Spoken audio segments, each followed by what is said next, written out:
Here's a number that might surprise you. A decent arcade machine mix can get you paid off in 12 to 24 months, and once those machines are paid off, your cost per play is basically zero. That's why arcades are quietly making a comeback across the US, not as dark basements with quarters, but as social hangouts, birthday party venues, and after-work spots with craft beer and VR. Demand is coming from families looking for screen-free outings and from adults who want real, in-person hangouts instead of another night on the couch. This business fits people who love hospitality, don't mind hands-on maintenance, and can handle a bigger upfront investment than your typical side hustle. Let's talk money. On the low end, a small focused arcade inside an existing venue can launch for around $15,000 to $50,000. A mid-range family entertainment center usually runs $50,000 to $250,000. Go big with a full amusement center or VR-heavy setup, and you're looking at $200,000 to $500,000 or more. Profit margins typically land between 15% and 30% once you're running efficiently, and machines alone can pull around $300 a week each. 10 well-placed machines can realistically generate over $150,000 a year in revenue. Break-even usually hits somewhere in that 12 to 24-month window. Most owners start as an LLC, since it protects personal assets while keeping taxes simple, and some upgrade to an S-corp later once profits justify the paperwork.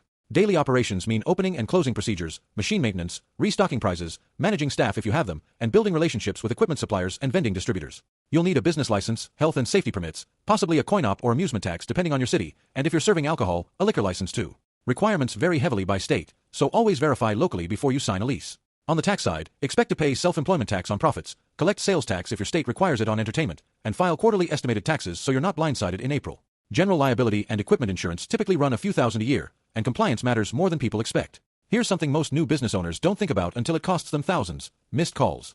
Studies show businesses lose up to 75% of callers who don't leave a voicemail. A CRM system that automates your follow-ups, tracks leads, and handles communication can be the difference between a struggling business and a thriving one. Same goes for your online presence. No website and no Google business profile in 2025 means you're basically invisible. These aren't luxuries anymore. They're infrastructure. The biggest challenges: rent eating your margins, unpredictable equipment repair costs, and competition from home gaming. The classic beginner mistake is overspending on flashy machines before proving what your local crowd actually wants to play. Owners lose money fast on underestimated utility bills and rushed lease decisions.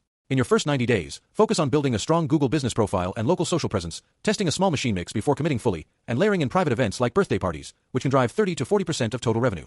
If you're serious about starting this business, the difference between the owners who make it and those who don't often comes down to systems and support. Don't try to do everything yourself. Your time is worth more than that. For the tech side of things, your website, CRM, automation, and operation software, the team at SoftAngles offers free consultations and can build exactly what your business needs without the guesswork. The link is in the description. This industry rewards people who treat it like a real business, not a hobby. Do your homework, start smart, and build something people actually want to come back to. Drop a comment with what kind of arcade you want to open, hit like, subscribe for more real business breakdowns, and check out our next video on the true cost of starting a family entertainment center.